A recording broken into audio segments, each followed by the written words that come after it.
Breaking news. गाई वासरांची निर्दयी वाहतूक उघड. गोरक्षकांच्या सतर्कतेने ॲपे रिक्षा पकडली. बागलाण तालुक्यातून धक्कादायक आणि संतापजनक घटना समोर आली आहे. 2 गाई आणि 2 लहान वासरांना तोंड व पाय दोरीने घट्ट बांधून अत्यंत क्रूरपणे ॲपे रिक्षामधून बेकायदेशीर वाहतूक केली जात असल्याचा प्रकार उघडकीस आला आहे. गोरक्षकांच्या सतर्कतेमुळे ही रिक्षा पकडण्यात आली आणि जायखेडा पोलिसांनी तात्काळ कारवाई करत वाहनासह आरोपींना ताब्यात घेतले. नेमके काय घडले पाहूया हा विशेष रिपोर्ट. बागलाण तालुक्यातील नांदीन गावाजवळील पिसोळबारी परिसरात प्राणी फाउंडेशनच्या गोरक्षकांनी सतर्कता दाखवत गाई वासरांची होत असलेली कथित बेकायदेशीर व निर्दयी वाहतूक उघडकीस आणली. मिळालेल्या माहितीनुसार 25 जुलै 2026 रोजी सायंकाळी 6:30 वाजण्याच्या सुमारास गणपती मंदिराजवळून एक पिवळ्या रंगाची ॲपे रिक्षा संशयास्पदरित्या भरधाव वेगाने जात असल्याचे गोरक्षकांच्या निदर्शनास आले. संशय आल्याने त्यांनी रिक्षाचा पाठलाग करून ती थांबवली.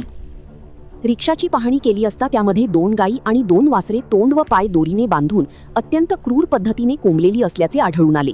त्यानंतर गोरक्षकांनी तात्काळ जायखेडा पोलिसांना माहिती देत वाहन आणि संबंधित व्यक्तींना पोलिसांच्या स्वाधीन केले. घटनास्थळी दाखल झालेल्या जायखेडा पोलिसांनी कारवाई करत सुमारे 1,20,000 रुपयांचा मुद्देमाल जप्त केला. यामध्ये 2 गाई, 2 वासरे आणि MH15 CK 533578 क्रमांकाची पिवळ्या रंगाची ॲपे रिक्षा यांचा समावेश आहे.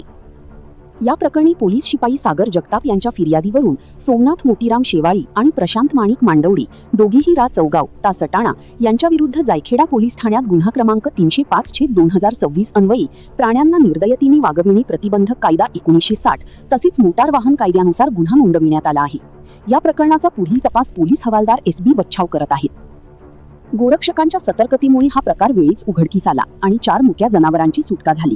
पोलिसांनी वाहन जप्त करून संबंधितांविरुद्ध गुन्हा दाखल केला असून या घटनेमुळे प्राण्यांच्या सुरक्षित वाहतुकीच्या नियमांचे पालन किती महत्त्वाचे आहे हा प्रश्न पुन्हा एकदा ऐरणीवर आला आहे.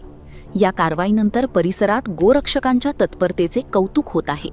या प्रकरणाच्या तपासात पुढे आणखी कोणते तपशील समोर येतात याकडे सर्वांचे लक्ष लागले आहे. अशाच विश्वासार्ह आणि वेगवान स्थानिक बातम्यांसाठी 24x7 न्यूज रिपोर्ट यूट्यूब चॅनलला सबस्क्राईब करा, व्हिडिओला लाईक करा आणि बेल आयकॉन दाबायला विसरू नका. मुख्य संपादक Umesh More, Jaykheda, Satana. 24x7 news report, सत्य, वेग, विश्वास. जय श्रीराम. आज दिनांक 25 जुलै 2026. आज ही ॲपे रिक्षा, हिचा नंबर आहे MH15 CK 5378. या गाडीत, या छोट्याशा ॲपेमध्ये हिला ना परमिट ना काही, तरी या ॲपेत 4 गोमाता कत्तलीच्या उद्देशाने घेऊन जात असताना पिसोळबारी इथं पकडण्यात आले. गोरक्षकांना यश आले आणि सगळ्यात आज महाराष्ट्रात आषाढी एकादशीच्या दिवशी, या पावन दिवशी सगळ्यात आधी आपले हिंदूच आहे ते दोघं. तर कोणाला बोलायच्या आधी सगळ्यात आधी हिंदू कसाई आज पवित्र दिवशी, एकादशीच्या दिवशी हे घेऊन जात होते. तर या गाडी पकडण्यात गोरक्षकांना यश आले.